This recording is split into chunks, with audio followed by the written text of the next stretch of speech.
And so you'll be often going along a little crawlway or something, and New Zealand's largest spider will come the other way.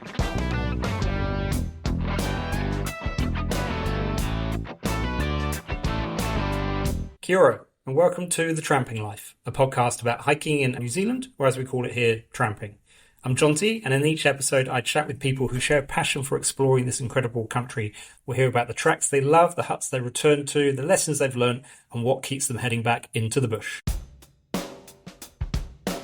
My guest today is Neil Silverwood, a leading New Zealand photographer and conservationist whose work has brought the beauty and fragility of our wild places to public attention. From capturing dramatic backcountry landscapes to documenting hidden cave systems, Neil's photography tells a powerful story that connects people to nature. I'm delighted to welcome him to the podcast. G'day, Neil. Thank you. Thanks for having me. I'd like to start with understanding what are your earliest memories of being outdoors? My dad was a caver, and he would take me on caving digs. I'd have giant oversized overalls and huge gumboots that didn't quite fit. I was involved in a lot of caving exploration. If there was something too small to get through, I was 10 and I'd be pushed through, and I was the only person that could wiggle through some of the tighter spaces, and I always came back and survived. And when I was about 15, we discovered a new cave system. We were the first human beings to ever go through it, and that feeling of exploration was just like nothing else I'd ever experienced in life. To put the first footprints through, to put the first light into that place those rooms had ever seen, and I was just totally hooked on exploration. I was going to high school at the time, and I started wagging school, missing lessons, and just spending my time out looking for caves at a very young age of sort of 14, 15, and became addicted to that. I just thought it was far more interesting than anything else I've ever experienced, and it led to a life of exploration. Just a technical query. So I grew up in the UK and would call it spelunking. So is that the same as caving? Yeah, spelunking and caving are exactly the same things, or potholing. Yeah, so it's all the same crazy sport. So I'm thinking about access. Obviously, you've got to get into the bush to get to these places, and they're probably not at road ends. So there's probably quite a lot of bush bashing to get access.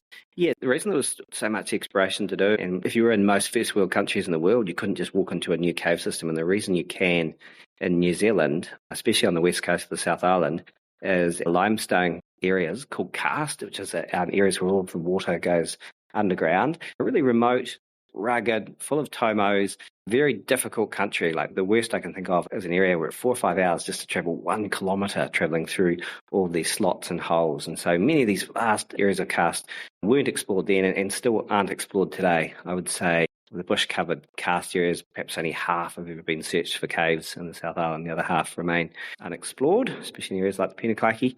And one of the neatest memories I had was we'd given up walking through these places because it was too difficult. We flew over an area called the Heaphy Karst Band on the true left of the Heaphy River, and I would have been 15 or 16, and we spotted this huge entrance, 30 metres wide, 20 metres high, with steam coming out, and that was the longest cave system on the west coast. Eventually it was explored out to 20 kilometres, so it's an extremely exciting time to be a caver, and it still is a golden era of the sport.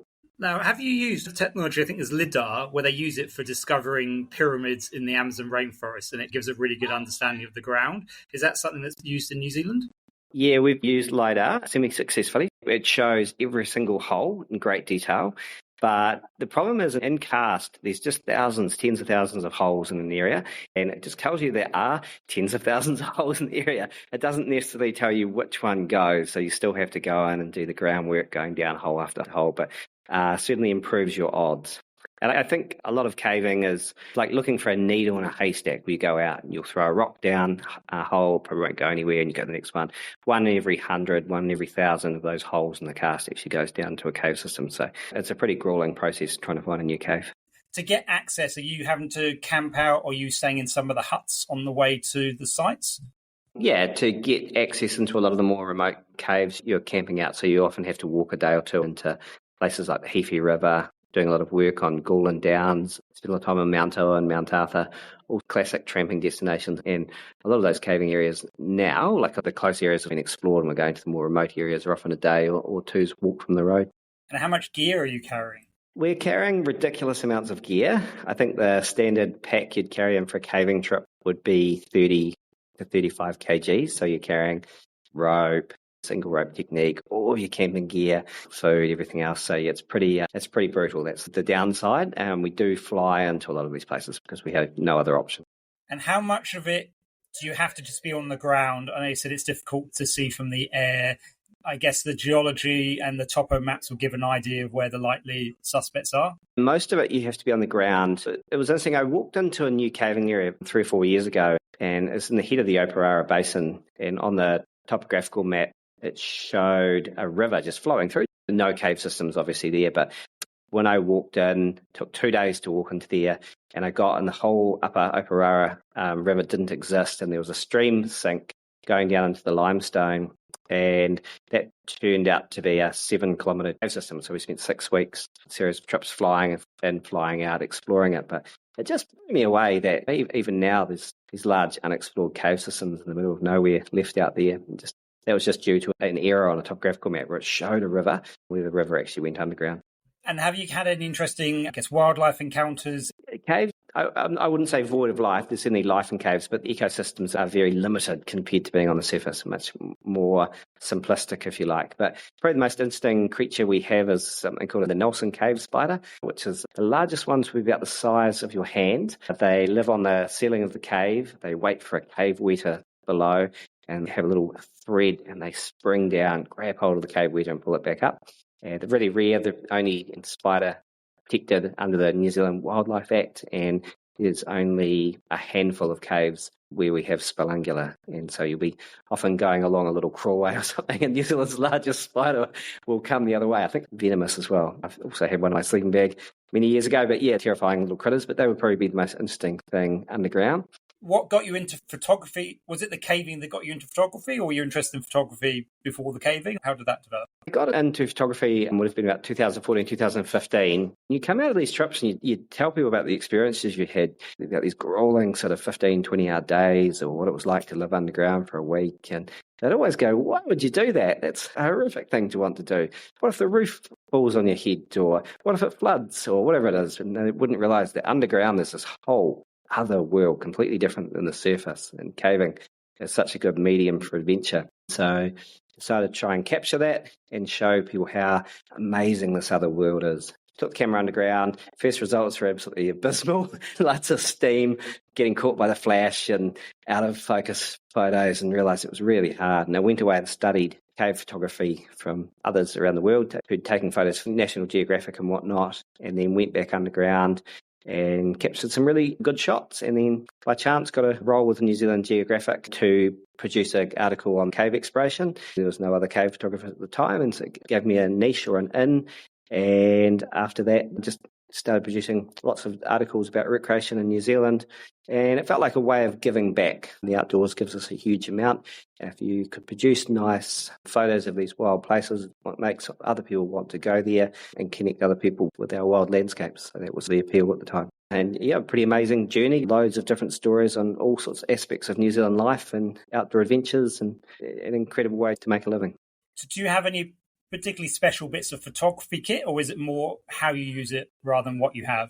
Caving, you have a DSLR, a main camera, and then you have multiple flash guns. And so you have a trigger on your camera, you push the button, that fires off all those flash guns. You'd have 5 or 6 flash guns on a trip.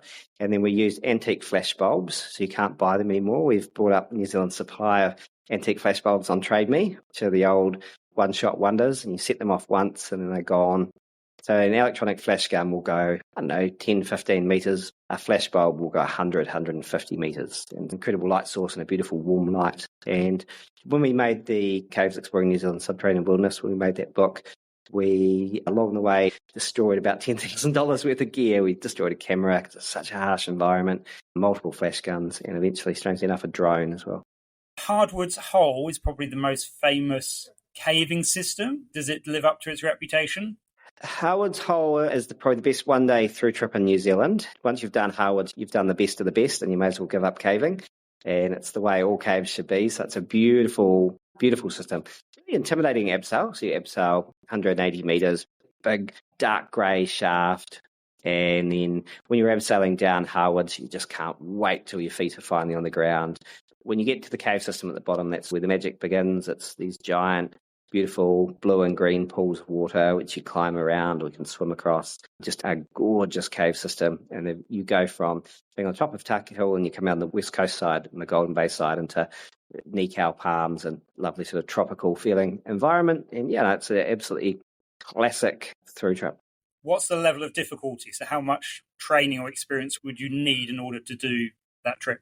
The thing with Howard, a lot of rock climbers go through and they don't tend to carry caving gear. They carry just rock climbing gear, and that exposes you to a lot of risks. You don't have the right gear to get back up the rope if the caves and flood or something else goes wrong along the way. So you probably need 5 or 10 days caving experience if you're going down there with experienced cavers and all of the right equipment. If you're going through without experienced cavers, probably maybe 50 to 100 days personal caving experience. So you would have been caving for a few years before you attempted it.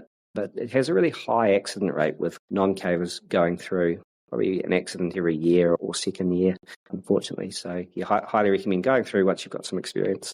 Now, are you cave diving as well? Is that a thing here? Cave diving in New Zealand is really interesting. That's the sharp end of the sport at the moment. So people are finding huge amounts of new cave by diving through sumps. It adds complexity and risk to the sport, so you have to take a lot more gear. You need a whole different type of training to survive in that underwater environment. But certainly if you want to be at the sharp end of cave exploration right now, that's a really good way to go. I've only done a tiny bit of cave diving and found it super exciting, but super disorientating underwater. But I think it's an amazing aspect of the sport. And I think that's probably what makes caving so special is there's so many different aspects to it, through diving, through cave surveying, through geology, photography. Each one of those is a totally different skill set. And there's few sports I can think of that are as varied as caving.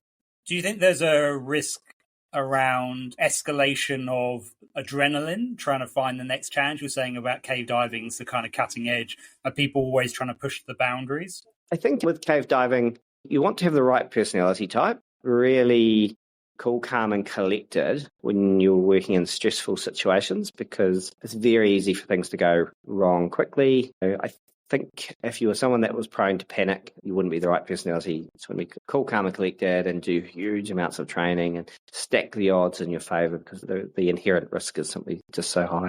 For most people, they probably have an element of claustrophobia. Now, is that something that cavers you overcome, or that people have got different levels of natural kind of affinity for being in tight spaces underground? Claustrophobia is really interesting. When you take people for their first ever caving trip, they'll often say, I'm claustrophobic. I'm really nervous about going underground. And the reality is everyone's claustrophobic. I'm super claustrophobic. I managed to get stuck in a squeeze once for 8 hours and eventually got dug out. And so I have an absolute fear of that ever happening again. And so it's a natural human reaction. But I think it's a little bit like going rock climbing. Almost all rock climbers are terrified of heights, otherwise they wouldn't survive very long. And I'm sure most cavers are equally scared of getting stuck in squeezes. And to be truly claustrophobic means you wouldn't be able to hop in the back of a car with other people, or wouldn't be able to hop in a sleeping bag. And so it's just a fear like any other that you have to work through with time. Was that the closest you came to disaster? Being stuck, or have there been a few other close calls? When I was young, caving trip with a fatality. We had a drowning. A person jumped in a pool and it was recirculated, and a couple of other people fell in that same pool. So it was aerated water, really gnarly recirculating hole at the bottom of the waterfall. It was pretty traumatic, and had a rope snap around the same time, and a person fell 37 metres and survived, so he fell down a tomo. And then just lots of other incidents along the way, lots of rock falls and epics with caves flooding and all sorts of things. It just goes with the territory, really.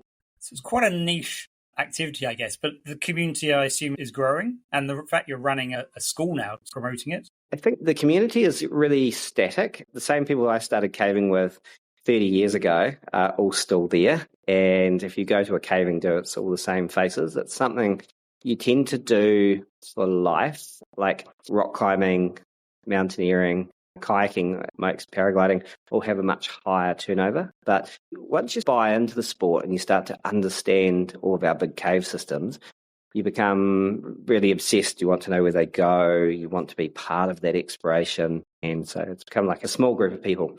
And it feels like a real family in New Zealand, that same group of people at every single gathering and whatnot. What's the day job that allows you to spend all this time underground? Work as a photographer was fantastic. And so I got to do a lot of caving, but now I'm working full-time teaching Polytechnic in Greymouth, so teaching outdoor education. And unfortunately, that's a little bit more limiting with regards to caving. And I've actually started spending more time paragliding. So become hooked on paragliding, which is a great way to merge flying with tramping. You get to walk up a hill and fly off. And it's very similar to caving in many ways. It's sort of escapism. You get to go into this other completely different world. It takes many years to learn to understand. And so really enjoying that at the moment. Statistically, what's more dangerous, caving or paragliding? I think statistically paragliding is right up there. So, yeah, it's extremely high risk and you have to do everything you can to stack the odds in your favour, understand the environment you're working in really well, huge amounts of practice on the ground, just very, very cautious approach if you want to. So my wife and I both started paragliding at the same time, and we had an incredible instructor, and just after we trained up, it would have been about 4 years ago, that instructor was actually killed. And you think the people that are teaching you the best at this game get killed, then what hope is there for us? And so that's made us both incredibly conservative as paragliding pilots.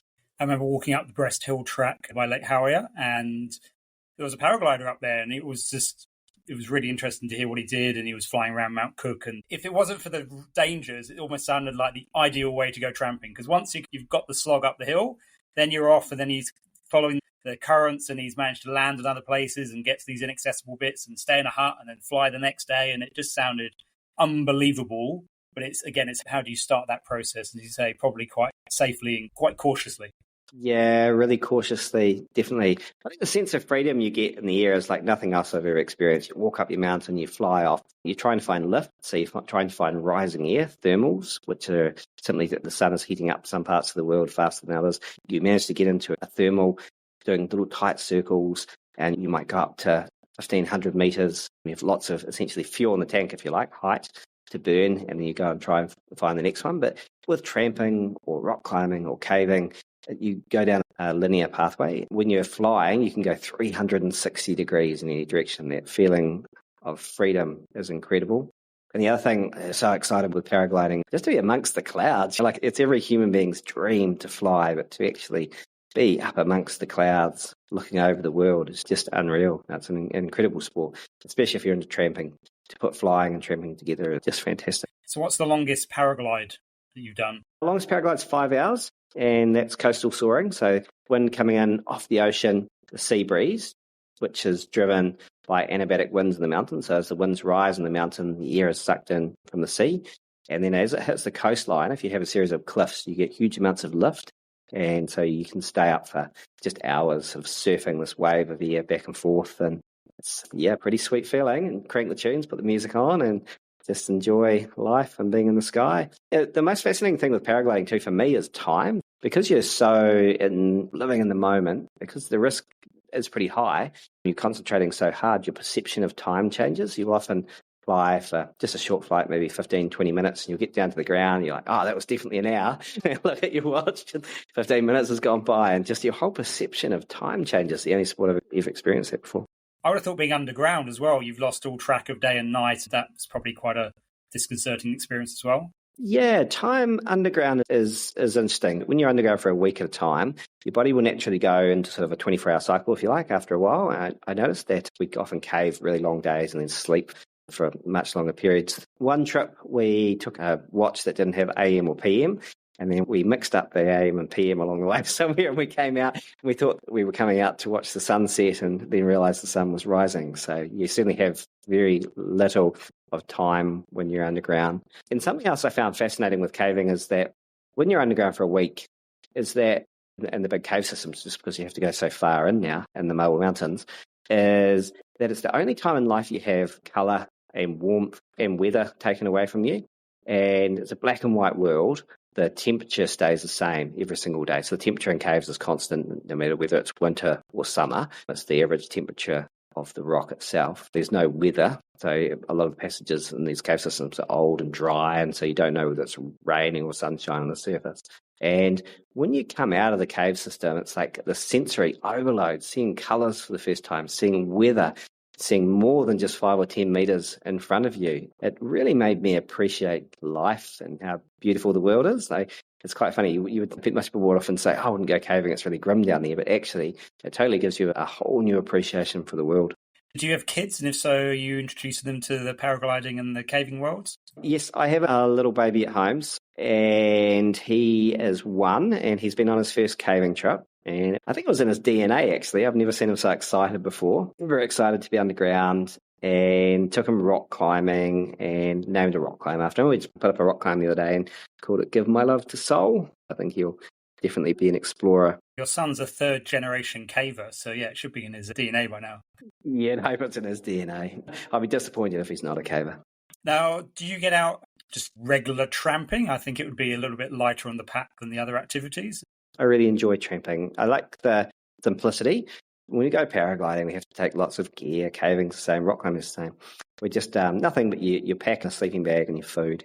Really enjoy going hut to hut. And New Zealand has just under 1,000 backcountry huts. Tried to get to as many as I can. I love the way that when you go tramping, all the stresses from life, whatever you're worried about, whatever's dragging you down just disappears straight away. You have nothing to worry about than the trail in front of you, navigating, and just enjoy being in the country. Probably it would be a couple of years ago, I went down to Gog and Gog with my wife, got dropped off in a boat and then walked back through the Tin Range. Gog and Magog is in the southern part of Stewart Island. It's 2 granite monoliths, and these huge big blocks of granite, rounded areas of granite, stand alone in this windswept landscape in the bottom of Stewart Island. So that was really special, and the navigation through Gog and Magog through the Tin Range when you come back is really hard work and really super interesting history. Mount Garibaldi and Kahurangi National Parks are my favourite spots I've tramped to. So it's this really remote plateau with 100-metre high cliffs right in the heart of Kahurangi National Park with no tracks leading up there, just a really remote, special place. And I really enjoy tramping in around Hokitika. Hokitika has about 60 backcountry huts, hundreds of kilometres of tracks, and just very wild. I think it's one of the most special places for tramping in New Zealand, but tramping has a very special place in my heart. What was the mud like in the northern part of Stewart Island's pretty muddy, so what's the southern part like? The southern part is all off-track and nothing like the mud you encounter on the northern and southern circuits. No, it's a lot better. It's completely remote. No huts, no tracks, just wild country, wilderness country. But I highly recommend anyone who's listening going and checking it out. What was the bird life like? Yeah, so special to see kiwis. My wife's dream on that tramp was to see a kiwi. She'd never seen one. And on the first day, another person spotted one. And then on the second day, I spotted one. And then finally, on about the 5th day, he got lucky and finally saw one. So she was happy with that. It's pretty special to see kiwis in the wild. We're pretty lucky we have somewhere like Stewart Island in New Zealand. Do you have any particularly favourite huts or huts that you have strong memories of? Strangely enough, my favourite huts would actually be all the huts on the Heafy Track. They're quite modern, beautifully built. But if you walk through the Heafy Track, it's one of the few great walks in New Zealand. And if you walk through in winter, where it's often deserted, there's very few people in the huts. The last couple of years, they've had a lot of issues with swing bridges getting washed out, so then you're guaranteed to see no one at all. But I don't know, just especially the Heafy hut on the river mouth there has to be one of the most gorgeous huts in New Zealand. So yeah, I highly rate the Heafy of all our great walks, and the huts there are some of the most precious we have. And fewer sandflies in winter, because I remember doing the Heafy Track over Christmas, and the Heafy hut, you could almost not see out of the windows because they were just blackened with sandflies. Yeah, definitely fewer sandflies. And it's quite neat because I think Doc have done a great job on those huts. They've preserved the character. They have beautiful murals on the walls, and they're still really special, even though they're large-scale Great Walk huts. You were the Vice President of FMC, Federated Mountain Clubs, for a couple of years. Can you tell us about some of the kind of advocacy work you're involved with during that period? I served as the Vice President of FMC for about 3 years, and it was a way of giving back. And so the outdoors has given me a huge amount, and that was my chance to give something back.